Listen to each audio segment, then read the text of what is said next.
My name is Sarah Mitchell, and for 15 years, I poured my heart and soul into building Harrison Enterprises from a modest tech company into an industry powerhouse.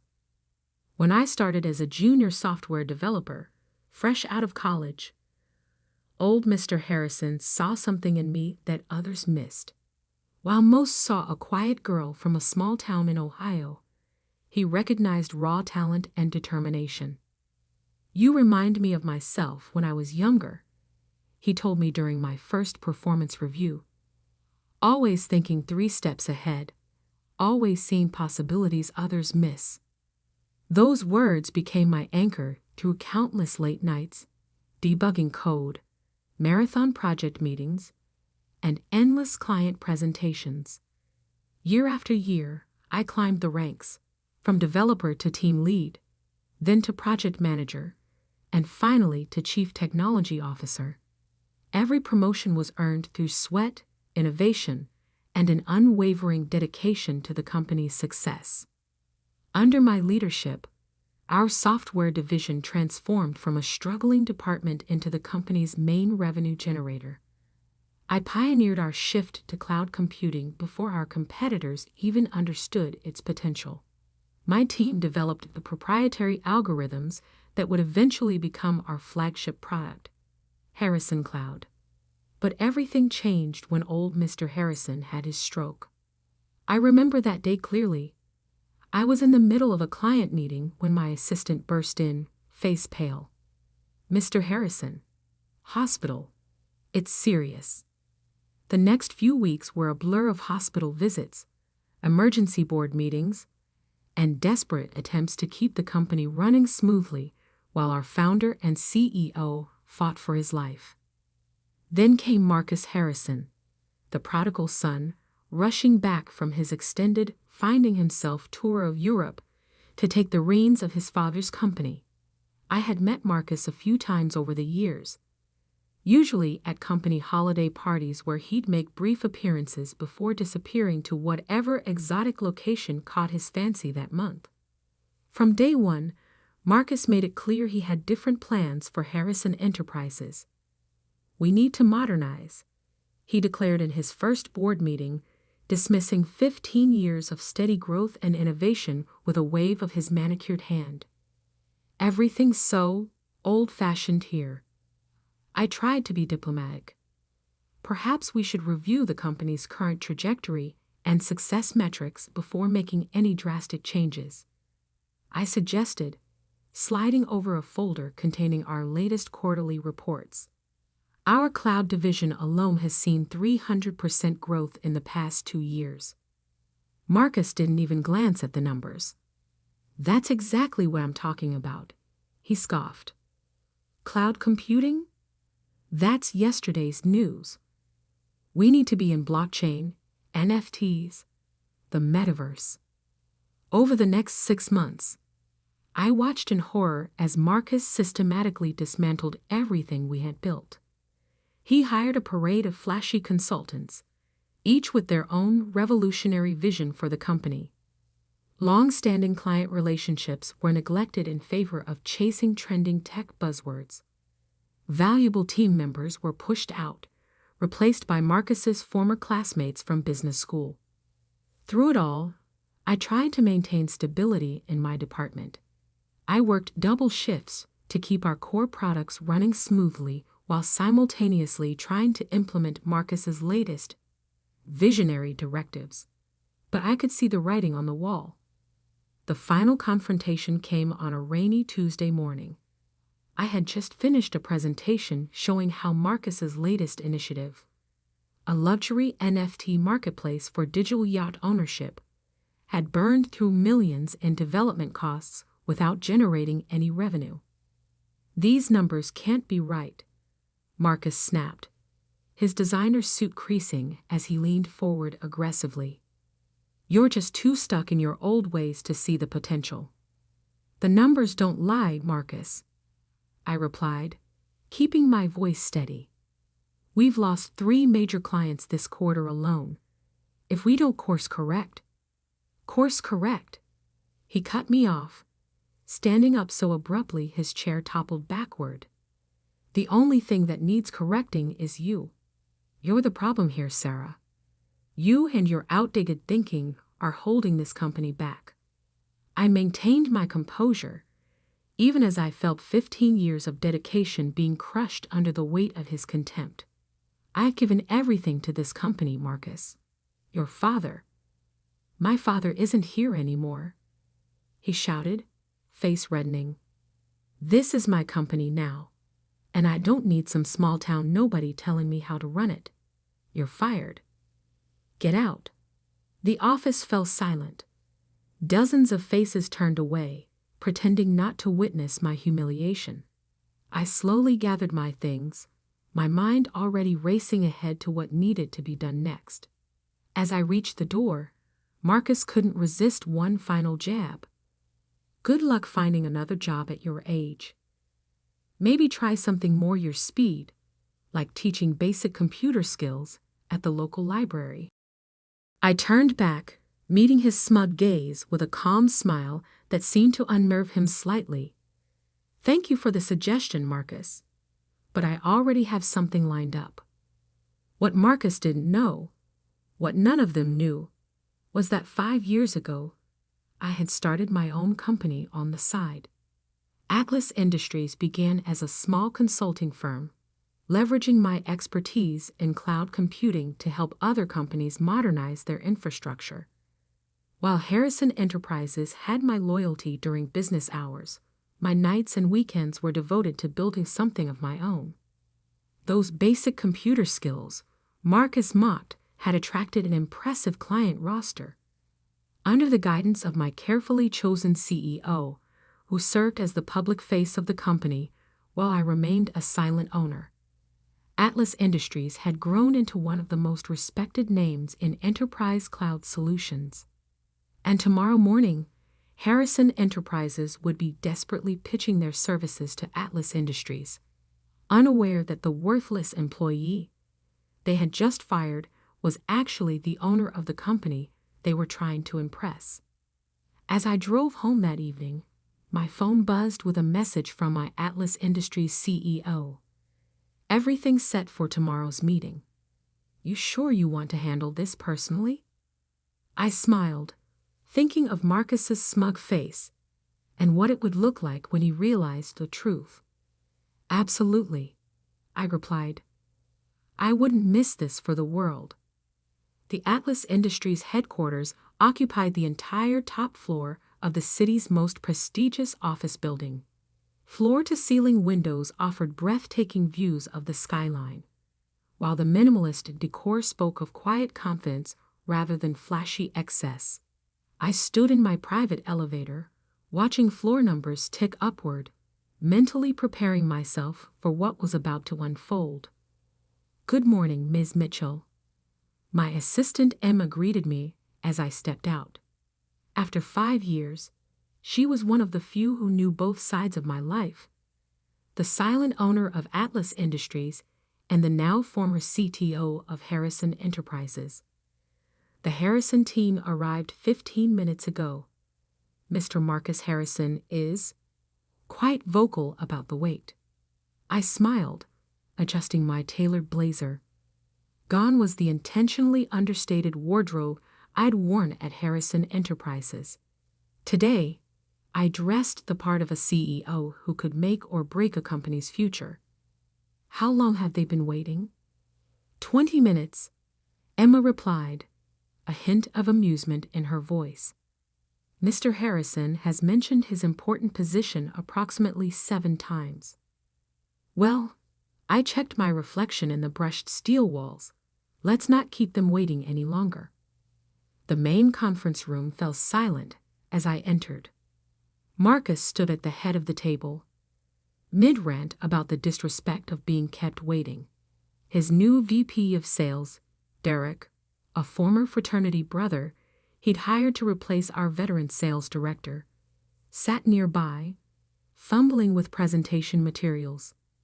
Several board members, including Thomas Chen, who'd always supported Marcus despite his reckless decisions, occupied the other seats. Finally, Marcus exclaimed, not bothering to hide his irritation. Do you have any idea who we? His voice died in his throat as I walked to the head of the table. The color drained from his face so quickly, I thought he might faint. Sarah? He choked out my name like it physically pained him. Good morning, gentlemen. I kept my voice professional, setting my briefcase down with a quiet click that seemed to echo in the stunned silence. I apologize for the delay. Shall we begin discussing Harrison Enterprises' proposal to Atlas Industries? Derek dropped his presentation remote.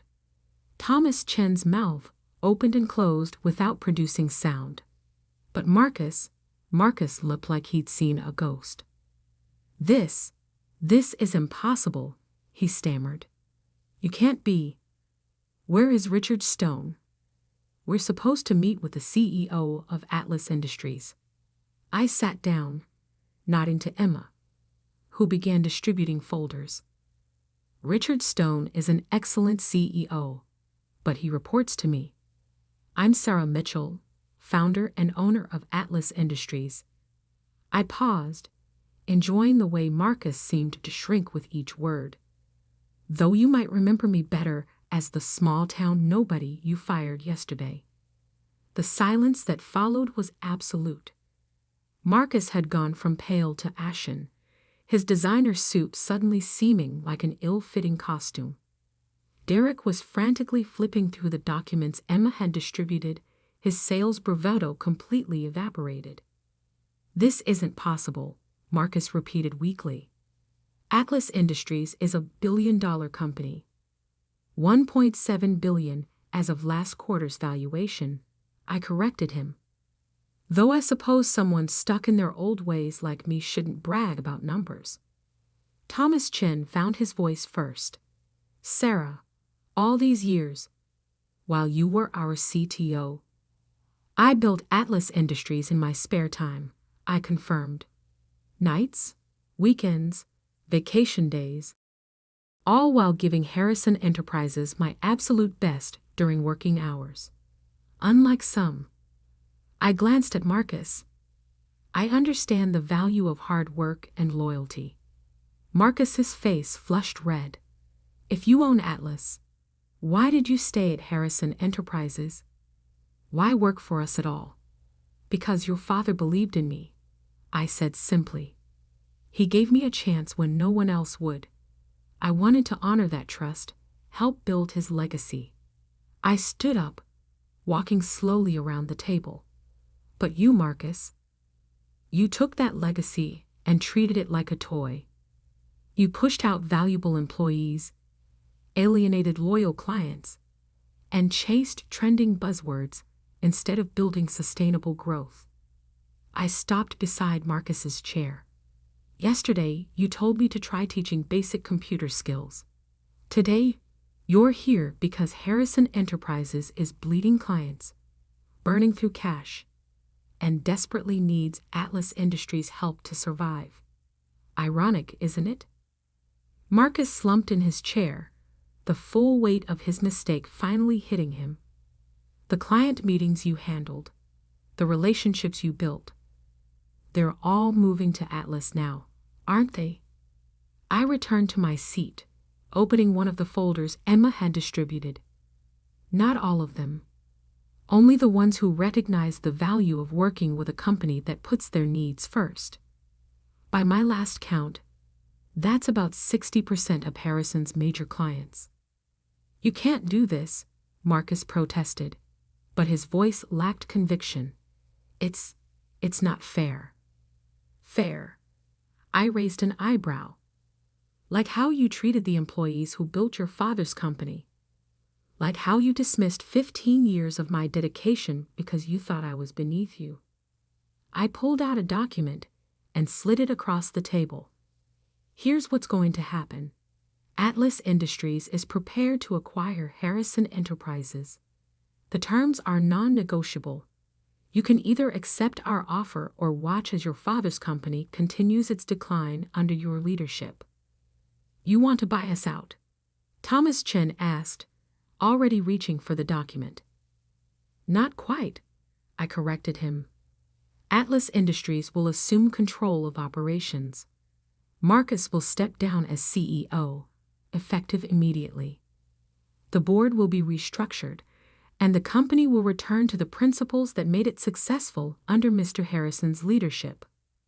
Marcus shot to his feet, his chair clattering backward. You can't do this. I won't let you. Marcus, Thomas Chin cut him off sharply. Sit down and be quiet. You've done enough damage. He turned to me, his expression grave. The terms of this offer, they're more generous than we deserve. I'm not doing this for revenge, I said quietly. Your father built something meaningful, Marcus. Something that provided jobs, supported families, created real value in the world. I won't let you destroy that because of your ego. The next hour passed in a blur of signatures and legal requirements. Marcus sat in stunned silence as his authority was stripped away piece by piece. When it was done, when Harrison Enterprises officially became a subsidiary of Atlas Industries, I stood to conclude the meeting. One last thing, I said, looking directly at Marcus. Clear out your office by the end of the day. Emma will show you out. As they filed out of the conference room, I heard Derek mutter to Marcus, Dude, you fired the wrong person. Standing at the window, watching the city spread out below, I felt no satisfaction in Marcus's humiliation. This wasn't about revenge. It was about protecting what his father had built, about ensuring that good people didn't suffer because of one man's arrogance. Emma appeared at my side with a coffee. Was it worth it? Keeping Atlas a secret all these years. I thought about old Mr. Harrison, still recovering in his hospital bed. I thought about the employees at Harrison Enterprises who could now stop worrying about their jobs. I thought about the clients who would continue receiving the quality service they deserved. It wasn't about keeping secrets, I said finally. It was about building something meaningful, something that could make a difference when it really mattered. Little did I know, this was just the beginning. Marcus might have been defeated, but he wasn't done fighting, and what he did next would force me to defend not just Harrison Enterprises, but everything I had built. Marcus Harrison might have lost control of his company, but wounded pride can be dangerous. I should have known he wouldn't accept defeat gracefully. The first attack came 3 days after the acquisition. I was reviewing quarterly projections when Emma burst into my office, her usual composure shattered. Sarah, you need to see this. She handed me her tablet, open to a major tech news website. The headline made my blood run cold. Atlas Industries, ACQUI, Titanium of Harrison Enterprises, NDRNVSTIGATL, for INSIDER trading. The article, citing anonymous sources close to the situation, suggested I had used my position as CTO to manipulate Harrison Enterprises' value, making it vulnerable to Atlas's takeover. It was a clever angle, one that played perfectly into Marcus's narrative of betrayal. Get our legal team on this immediately, I told Emma, already reaching for my phone, and set up a meeting with the board for. My phone buzzed with an incoming call. Thomas Chin. Sarah. His voice was tight with concern. Have you seen the article? Yes. Marcus's handiwork, I assume. He's not just throwing accusations around, Thomas warned. He's filed formal complaints with the SEC. He's claiming you deliberately sabotaged projects, drove away clients, all to devalue the company for Atlas's benefit. I laughed, but there was no humor in it. The same projects he ordered us to abandon, the same clients he alienated with his visionary pivots. You and I know that, But perception matters. The market is already reacting. He was right. By afternoon, Atlas's stock had dropped 12%. Several major clients put their contracts on hold, waiting to see how the scandal would play out. Marcus had found the perfect way to hurt me, by threatening everything I'd built. But he'd forgotten one crucial detail. I had receipts. Lots of them. I spent the next week working with our legal team, compiling evidence. Every project Marcus had killed, every client relationship he'd damaged, every reckless decision, all meticulously documented. Emails, meeting recordings, financial reports, a perfect paper trail of his mismanagement. Then came the counterattack. Ladies and gentlemen, I addressed the hastily assembled press conference, cameras flashing as I took the podium. Recent allegations have been made about the circumstances surrounding Atlas Industries' acquisition of Harrison Enterprises. Today, I'm releasing all documentation related to that acquisition, including evidence that tells the real story. One by one, I laid out the facts. Marcus's decision to abandon profitable product lines for speculative ventures, the mass exodus of experienced employees, the millions wasted on his NFT marketplace and other failed initiatives, each point backed by irrefutable evidence. Furthermore, I continued, I'm announcing that Atlas Industries will be establishing the Harrison Innovation Fund, a $50 million investment in emerging technology companies. This fund will honor the legacy of James Harrison, focusing on the principles of sustainable growth and genuine innovation that he championed. The reaction was immediate. Atlas's stock rebounded. Clients who had wavered reached out to reaffirm their commitment. But the most significant response came from an unexpected source. 2 days after the press conference, I received a call from the hospital. Old Mr. Harrison wanted to see me. He was sitting up in bed when I arrived, looking frailer than I remembered, but with the same sharp intelligence in his eyes. A newspaper lay on his lap, open to an article about the Harrison Innovation Fund. "Sit down, Sarah," he said, gesturing to the chair beside his bed. "Tell me everything." So I did. I told him about building Atlas Industries, about trying to protect his legacy, about Marcus's attacks, and how I defended against them. He listened in silence, his expression unreadable. When I finished, he was quiet for a long moment. Then, "I always knew Marcus wasn't ready," he said softly. "I tried to teach him that success isn't about quick wins or flashy moves. It's about building something that lasts." He looked at me, a hint of his old smile returning. "You understood that, didn't you?" "I had a good teacher," I replied, feeling tears prick at my eyes. He reached for my hand, his grip surprisingly strong. "The Innovation Fund, using my name for that. Thank you. It's your legacy," I said simply.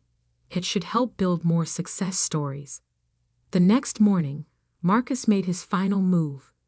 He called a press conference of his own, clearly planning another attack.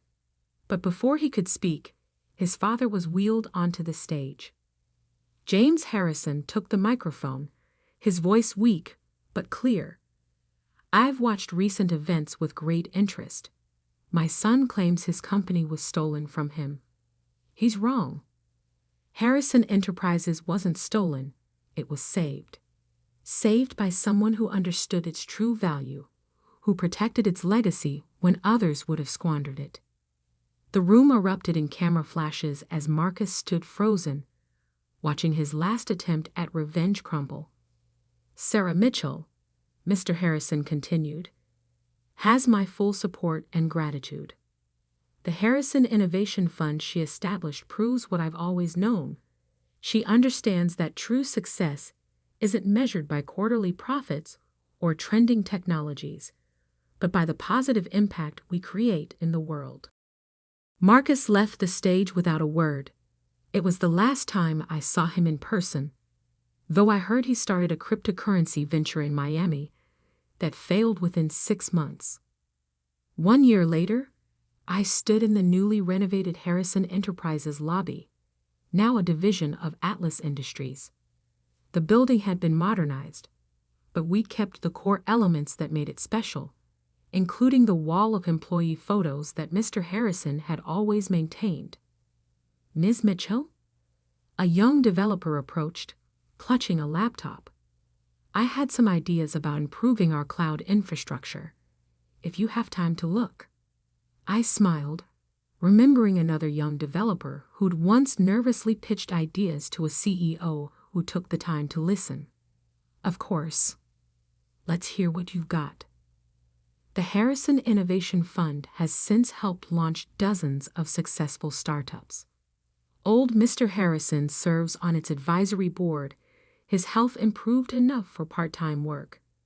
And me, I still keep my old Harrison Enterprises ID badge in my desk drawer, not as a reminder of Marcus's humiliation, but as a reminder that success isn't about revenge or proving others wrong. It's about building something meaningful, something that outlasts personal victories or defeats. Sometimes the best response to those who underestimate you isn't to prove them wrong immediately. It's to build something so significant that when they finally realize their mistake, it doesn't matter anymore.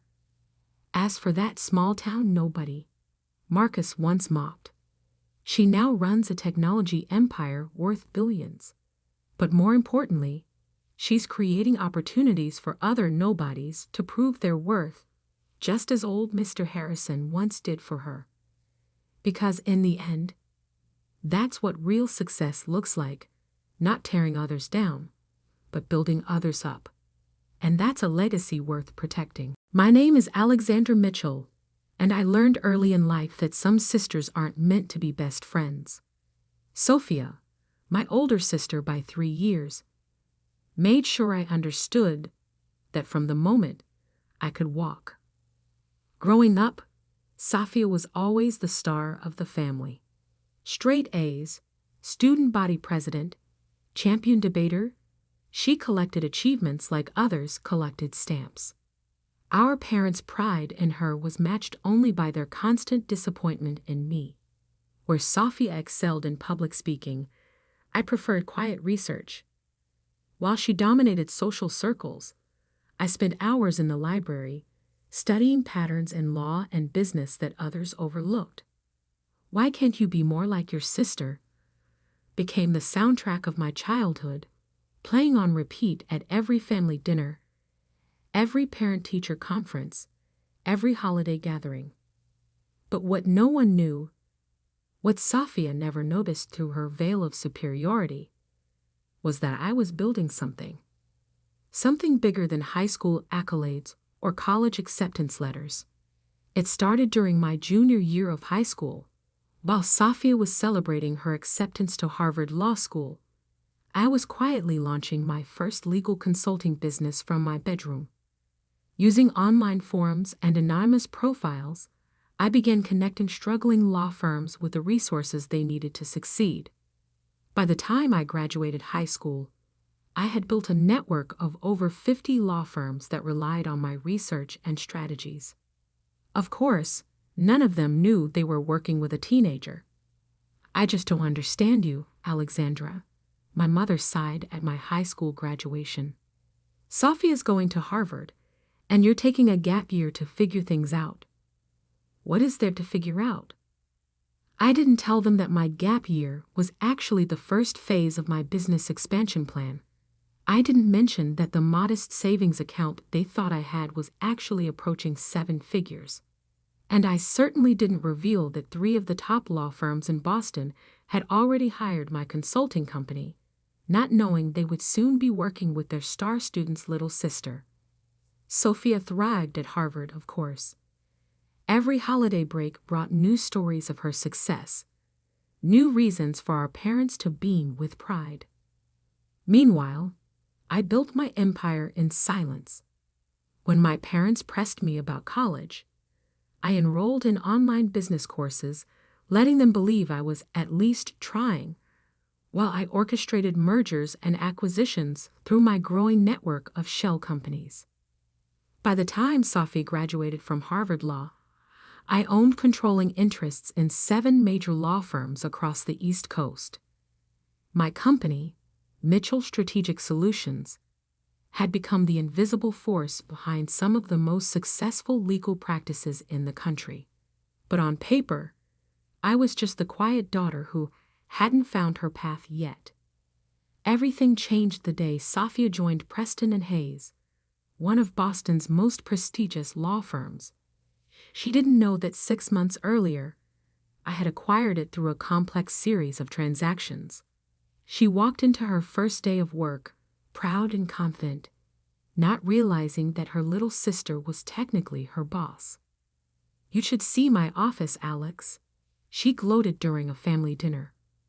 "Corner suite, full staff, partner track within 5 years.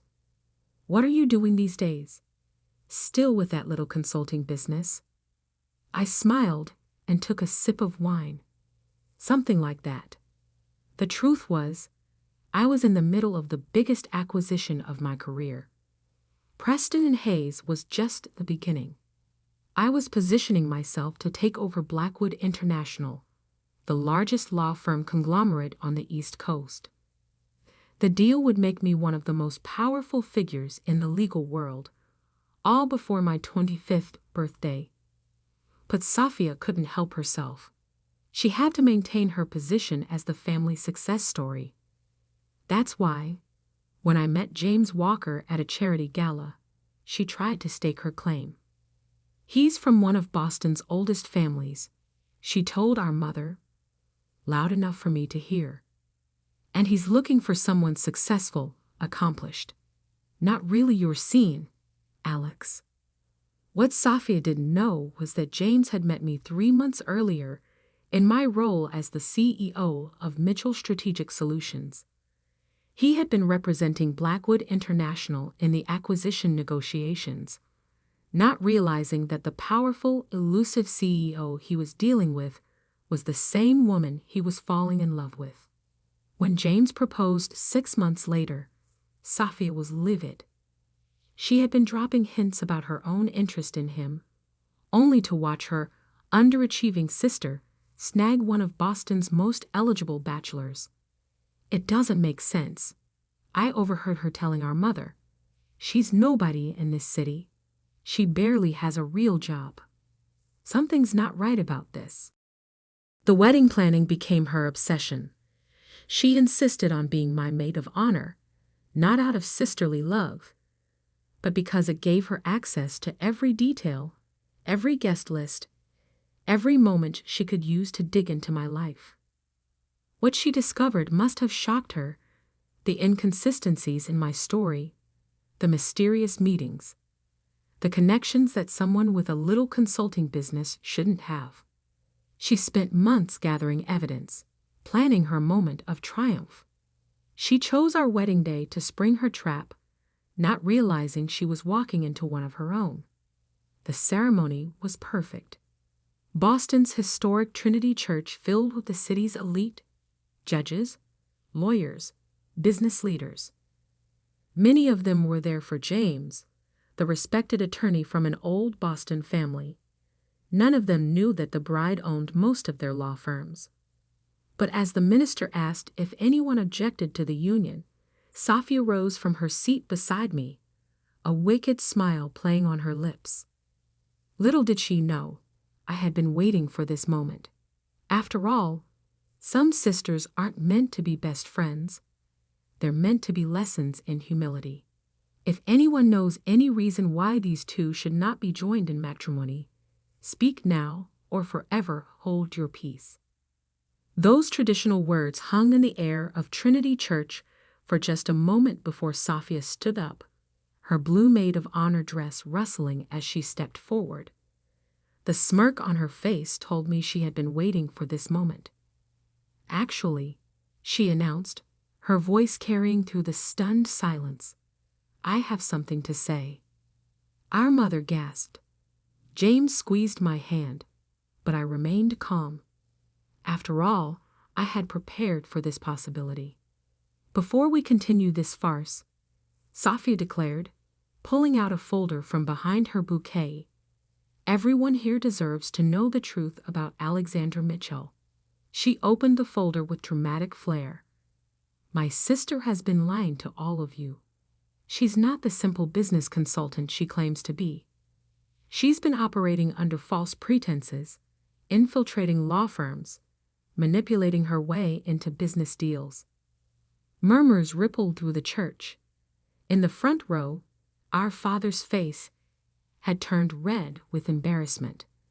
Our mother looked like she might faint. I have proof, Sophia continued, clearly enjoying herself. Bank records showing suspicious transactions. Shell companies leading back to her. She's been deceiving everyone, including her fiancé. She turned to James. Did you know your bride isn't who she claims to be? That while you've been working on the Blackwood International acquisition, she's been orchestrating it? I finished for her, my voice calm. Sophia faltered for a moment, but pressed on.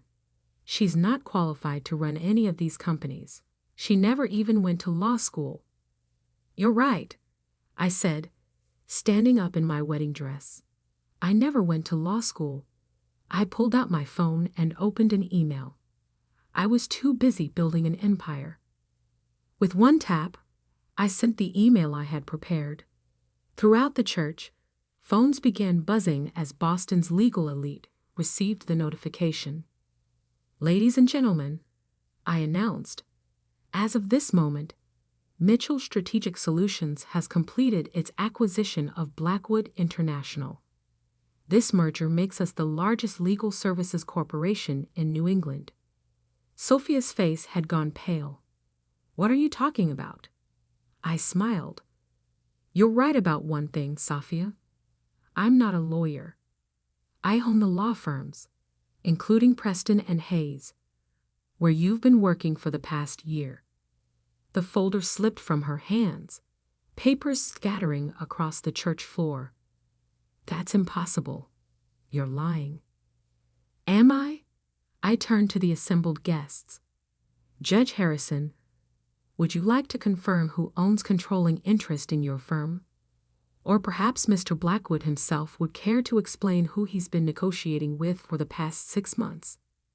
William Blackwood stood up from his pew. Everything she says is true. Alexandra Mitchell is the CEO of Mitchell Strategic Solutions. She's been the driving force behind the most significant legal industry consolidation in Boston's history. Sophia staggered backward. But you're my little sister. The underachiever. The disappointment. The disappointment who now owns the company where you work. I corrected her. Speaking of which, we should discuss your recent performance reviews. They're not very impressive. Our mother had found her voice. Alexandra, why didn't you tell us? Would you have believed me? I asked. You were too busy comparing me to Sophia's Harvard degree to notice I was building something bigger than any law school could teach. I turned back to my sister. By the way, since you're so interested in exposing secrets, should we discuss what really happened with the Anderson case last month? The one where you claimed full credit for the settlement. Sophia's face went from pale to ashen. You wouldn't. The actual case files show that you barely contributed, I continued. In fact, your primary contribution was taking credit for work done by your junior associates, something that's become a pattern in your career. That's not true, she protested weakly. The records indicate otherwise, as do the complaints filed by your team, which have been sitting in HR, complaints I now own, by the way. James stepped forward, taking my hand. He was smiling. I should mention, he added, that as chief counsel for Blackwood International, I've known exactly who Alexandra is from the beginning. We met during the initial merger negotiations, long before that charity gala where you tried to warn me about her. Sophia looked around desperately, but she found no allies in the crowd. The city's most powerful legal minds were all nodding in recognition. They had all dealt with Mitchell Strategic Solutions, even if they hadn't known the owner's identity until now. "So," I said, straightening my wedding dress, "would you like to continue exposing secrets, dear sister? Or shall we proceed with my wedding?" Sophia stood frozen, her carefully planned moment of triumph transformed into her own public humiliation. Finally, she managed to whisper, "Why didn't you ever tell me?" "You never asked," I replied simply. "You were too busy looking down at me to notice I had risen above you." I turned to the minister. "Shall we continue?" But Sophia wasn't quite finished. As she sank back into her seat, she muttered just loud enough for me to hear, "This isn't over." I caught her eye and smiled. "Actually, it is. Check your email." As if on cue, her phone buzzed. Her eyes widened as she read the message. An official notice of her immediate termination from Preston and Hayes, effective that moment. "You can't fire me," she hissed. "I'm not firing you," I corrected her. "The evidence of your misconduct and credit theft is firing you. I'm just the owner who approved the termination." The minister cleared his throat, clearly unsure how to proceed after such drama, but I simply nodded for him to continue. After all, this was still my wedding day, even if it had turned into something more. As I stood there, preparing to say my vows, I caught a glimpse of my reflection in one of the church's stained glass windows. I saw not the quiet, overlooked younger sister, but the powerful woman I had become. The woman who had built an empire while others underestimated her.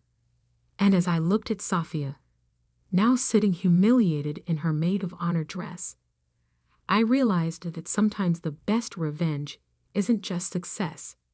It's success that no one saw coming. The ceremony continued, but the atmosphere had shifted. This was no longer just a wedding. It was a coronation.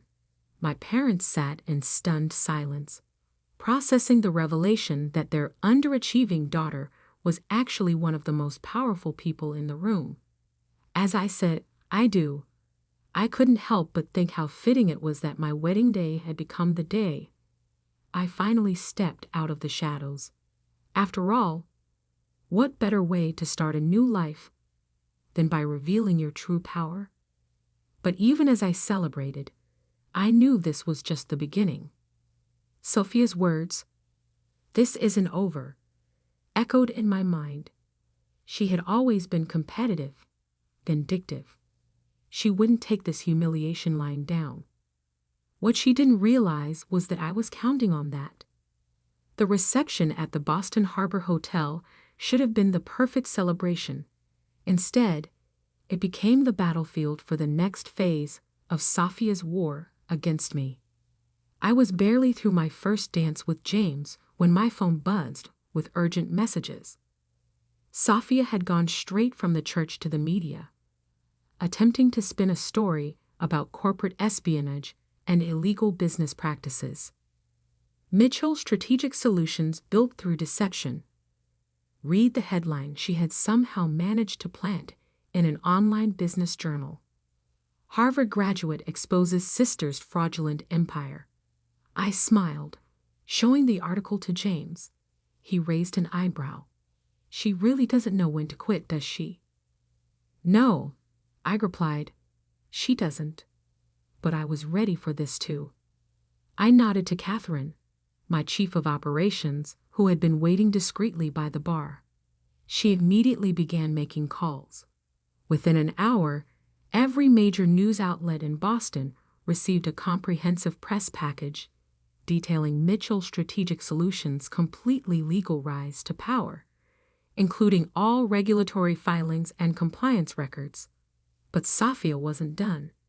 As guests mingled over champagne and hors d'oeuvres, she made her way through the crowd, whispering to key figures in Boston's legal community.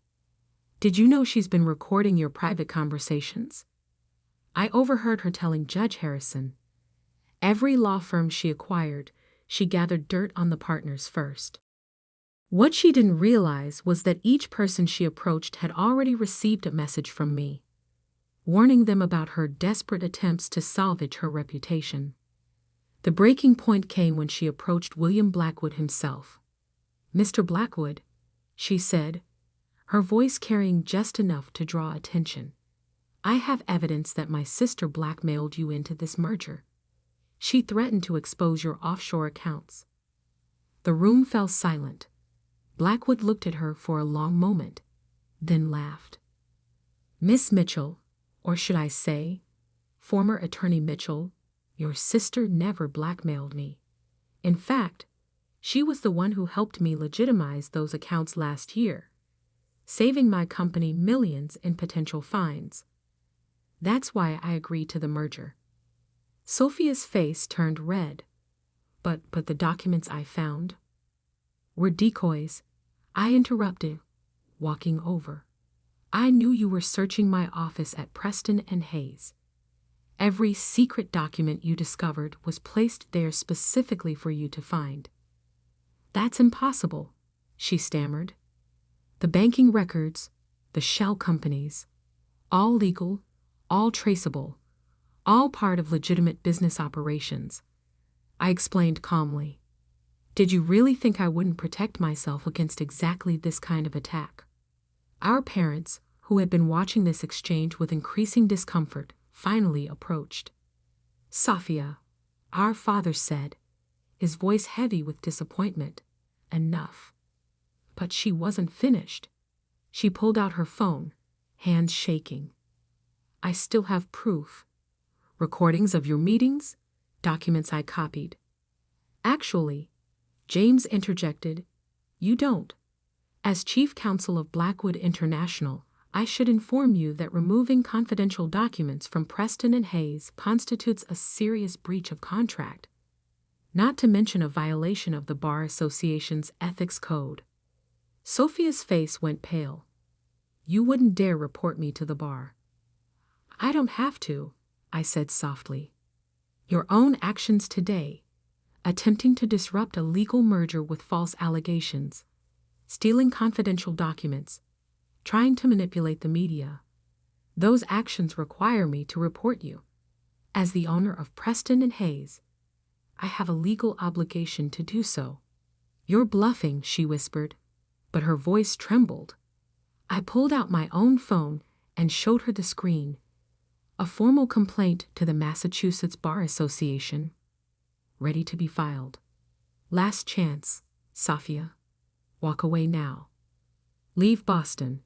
Take the severance package I'm still willing to offer and start fresh somewhere else."